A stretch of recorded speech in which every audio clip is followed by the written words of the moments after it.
کراچی تیرے ساتھ کیا گیا۔ صاف شفاف کراچی، بہت سی سڑکیں رات کے وقت دھوئی جاتی تھیں۔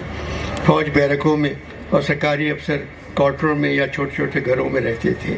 بات آئلینڈ، کوئنس روڈ، ملیر، برگ روڈ۔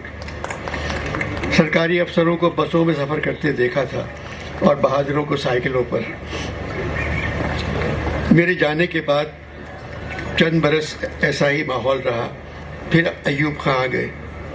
ان کو کراچی تجھ میں ہجرت بہت نظر آئی۔ الطاف گوہر نے ایوب خان سے کہا، سر ہجرت بڑھتی جائے گی، ان لوگوں کو صرف آبادی بڑھانے کا شوق ہے، نیا دارالخلافہ بناتے ہیں۔ محمد علی ٹراموے، محمد علی بس سروس، ان سے میرا کوئی تعلق نہیں تھا۔ کون کون نظر نہیں آتا تھا ان میں بیٹھا ہوا؟ شاعر، مصور، ادیب، صحافی، تنقید نگار، علماء دین، گلوکار، پڑھنے والے، پڑھانے والے، مزدور، فقیر۔ پی آئی بی کالونی سے کیماڑی بس جاتی تھی، سوجے بازار سے کیماڑی ٹرام جاتی تھی، صدر سے ہوتی ہوئی۔ سب کچھ ٹھیک تھا۔ 25-30 سنیما گھر تھے، 8-10 ہوٹل تھے۔ دوسرے شہروں سے ریل گاڑیاں بھری ہوئی آتی تھیں، آنے والے واپس نہیں جاتے تھے۔ کراچی تیری باہیں ہر ایک کے لیے کھلی ہوئی تھی۔ کراچی تو اس ملک کی ماں ہے، یہ دن کہا تھا ابھی۔ ہر ایک کو گود لے لیا۔ مجھے اندازہ نہیں تھا ایوب خان اتنی جلدی آ جائیں گے۔ الطاف گوہر سول سرونٹ تھے، تعلق پنجاب سے تھا، بہت ذہین پڑھے لکھے تھے۔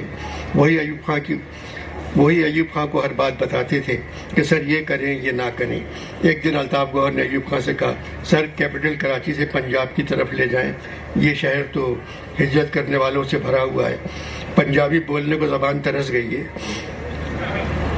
اور نئے شہر کا نام رکھیں اسلام آباد۔ ایوب خان مان گئے۔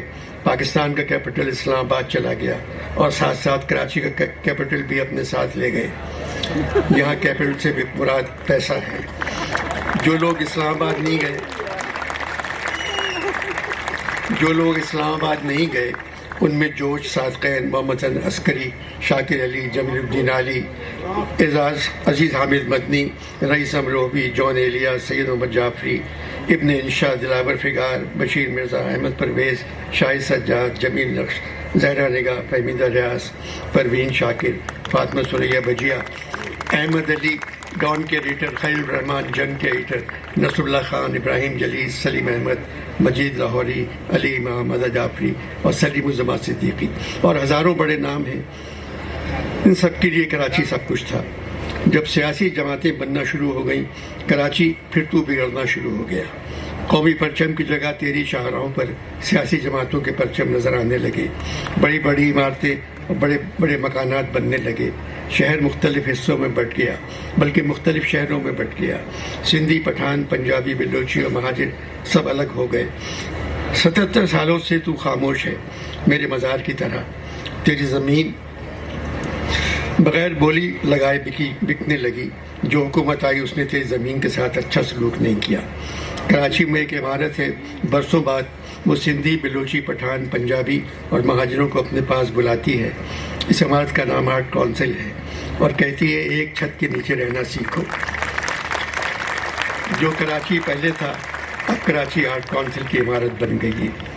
کوئی صاحب ہے، ان کی آواز ہمیشہ بیٹھی رہتی ہے اور ان کا نام ہے احمد شاہ، مگر وہ جتنا بولتے ہیں اس سے زیادہ کام کرتے ہیں۔ وہ اس عمارت کے سربراہ ہیں۔ یہاں ہر سال اردو کانفرنس ہوتی ہے، چاروں صوبوں کے ادیب، شاعر اور فنکار آتے ہیں۔ 4 دن کانفرنس ہوتی ہے، 4 دن کی چاندنی ہے، پھر اندھیری رات ہے۔ بہت بہت شکریہ۔